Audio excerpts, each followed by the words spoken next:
The room was polite, that was the worst part. They did not shout, they did not accuse, they simply withdrew. Businessman, your domestic decisions have complicated our partnership. Thomas understood. Eliza's name, on his accounts, on his land. He had chosen. Now he would pay. Eliza decides to go into town. She does not ask permission. Jacob goes with her, not possessive, protective. She did not wait for instruction. The house needed supplies. Life does not pause for tension. They enter a store Thomas partially owns. The shopkeeper allows them, but a white man inside mocks. Man, even dressed in silk. It's still a Negro. Jacob stiffens. Eliza raises her hand slightly. Stops him. Eliza, we are here to purchase goods, not opinions. The room freezes. Eliza and Jacob had already turned back. The cart rolled steadily toward the road home. Eliza sat upright, unshaken. Jacob, quiet. They won't bother us today. Eliza nodded. Eliza, they never do when they know where we stand. Strength did not announce itself. It simply moved on. Thomas arrives home earlier than expected. He is told, she went into town. His stomach drops. He mounts his horse immediately. Thomas rides into town. A crowd has gathered. A young black woman is being auctioned. Freedom is talk, not practice. Thomas searches desperately. Not her, not Jacob. His heart is in his throat. Eliza and Jacob are already heading home. She was never in danger. He had looked everywhere and was told by the store owner she had left. Thomas arrives home breathless. Thomas, you should have told me. Eliza, I did not need to. He admits, Thomas, I was afraid. Eliza, and I came back. A pause. Eliza, you cannot protect me from the world, Thomas. She held his gaze. Eliza, but you can learn to stand beside me in it. He nodded, not defeated, learning. Later that night, Thomas confesses something deeper. His father once stood at an auction like that, bought people, as if they were livestock. He remembers. That is why he panics. He fears becoming him. Eliza listens, no judgment. She places her hand over his. He leaned toward her and kissed her gently. She was the rock that kept him steady, and tonight he wanted nothing more than to let the day fade away. The night before had been warm, not urgent, not desperate, steady. For the first time in weeks, Thomas had slept without fear tightening his chest. Morning came quietly. Eliza rose first, as she always did. Thomas remained in her bed, watching her move through the room, not speaking. He felt peace. It would not last. A knock echoed through the lower hall, firm, uninvited. 4 white traders stand at the front of the mansion. Between them, a young black woman, thin, unsteady, eyes unfocused. No one wants her, they said. She's trouble. Thomas stiffened. Trader. You don't buy slaves anymore, but perhaps you'll make an exception. They smirked. They knew his weakness. Thomas refuses. Thomas, I do not purchase people. The traders shrug. They turn to leave with her. The young woman stumbles. Eliza steps forward. Something in her eyes changes. She sees herself, not as she is now, but as she once was. Eliza, quiet, firm. Buy her. Thomas turns sharply. Thomas, Eliza, Eliza, not as property, Eliza, as protection. Silence. Thomas looks at the girl again, then at Eliza. He nods. They smirked. They knew his weakness. The young woman's name is Ruth. But Ruth is not stable. She trembles at loud sounds, cries at night, cannot complete tasks. Some servants grow irritated.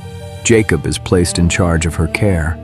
Jacob, who once loved Eliza, now watches Ruth with unexpected gentleness. It was a week since they bought Ruth, and Jacob was doing a good job of looking after her. One day Eliza begins to feel faint, dizzy, exhausted. She remains composed, but twice she retreats to bed. Thomas panics. Thomas. Send for the doctor. She refuses. Eliza. It is nothing, but it is not nothing. The next morning did not feel like danger. It felt ordinary. Eliza had not slept well. Her body felt heavier than usual, not ill, but different. Ruth had cried in the night. Jacob had stayed awake with her. Thomas had left early to meet with a lawyer regarding the accusations against him. The house was quiet, too quiet. Then, 3 sharp knocks, not polite, not patient, vigorous, demanding, the kind that does not wait to be invited. Thomas is stopped in town.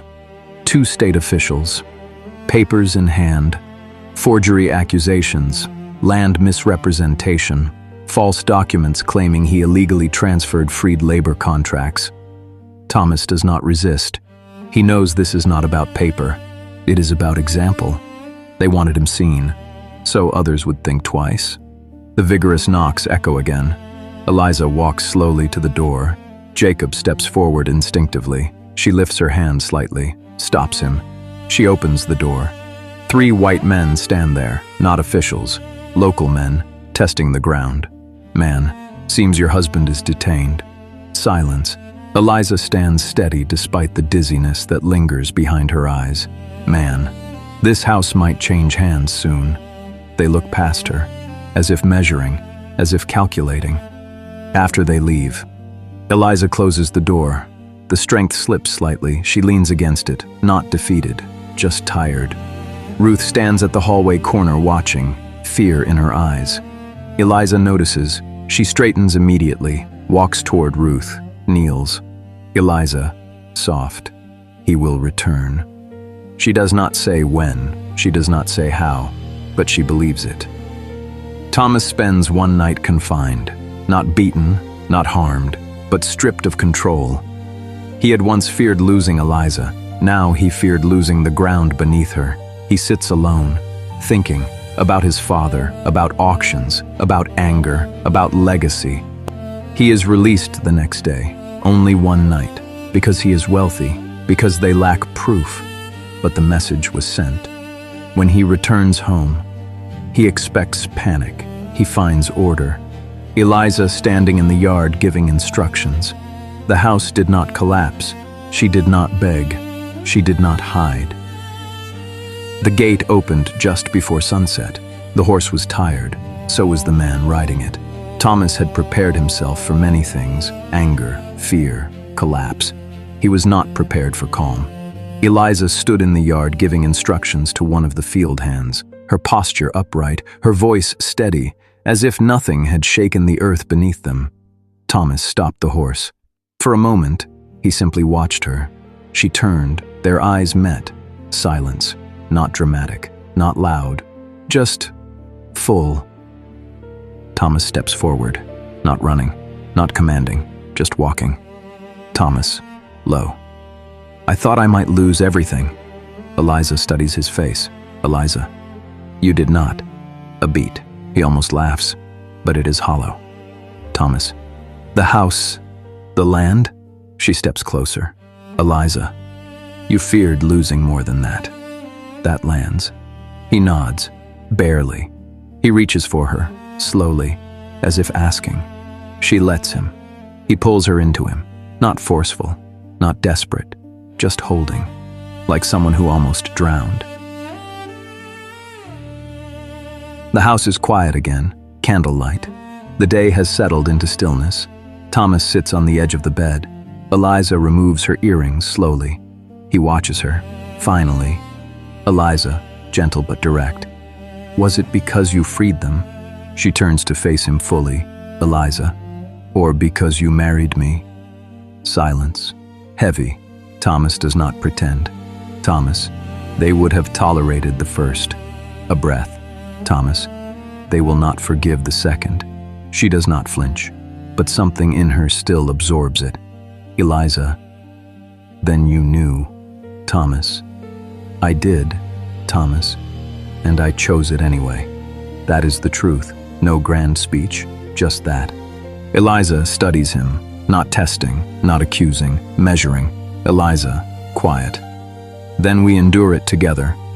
Thomas nods. This time, the embrace is different. Not relief. Commitment.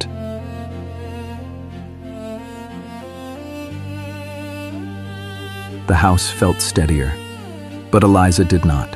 She woke before sunrise, as she always did, only this time, when she stood. The room shifted, not violently, but enough. She gripped the bedpost, closed her eyes, breathed. Thomas stirred behind her. Thomas, half asleep. Eliza. She straightened before turning. Eliza, calm. I am well. She wasn't lying, she just didn't know. Ruth does not sleep well. She wanders the hall, murmuring. Jacob follows her, not touching, just close.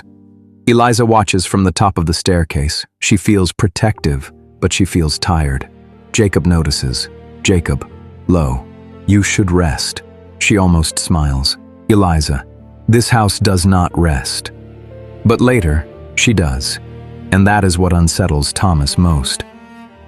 Whispers grow louder. Protests begin quietly, men speaking openly in taverns. Property rights, racial order, tradition. Thomas receives letters, business partners withdrawing, deals dissolving. He does not tell Eliza everything, but she knows.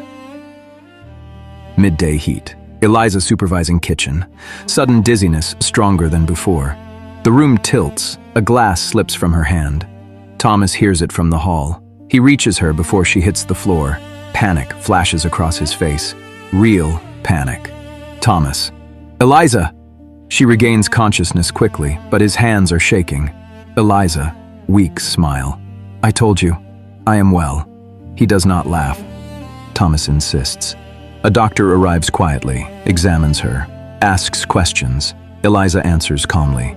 Thomas watches every expression. Finally, the doctor clears his throat. Doctor, it is nothing dangerous. Doctor, your wife is with child. Silence. The world stills. Thomas looks at Eliza. Not triumph, not pride, fear, awe, responsibility. Eliza's eyes widen slowly. Her hand moves to her stomach. Instinct. Later that night. No servants, no voices, just them. Thomas kneels before her, not dramatically, gently. Thomas. They will hate this even more. She exhales softly. Eliza.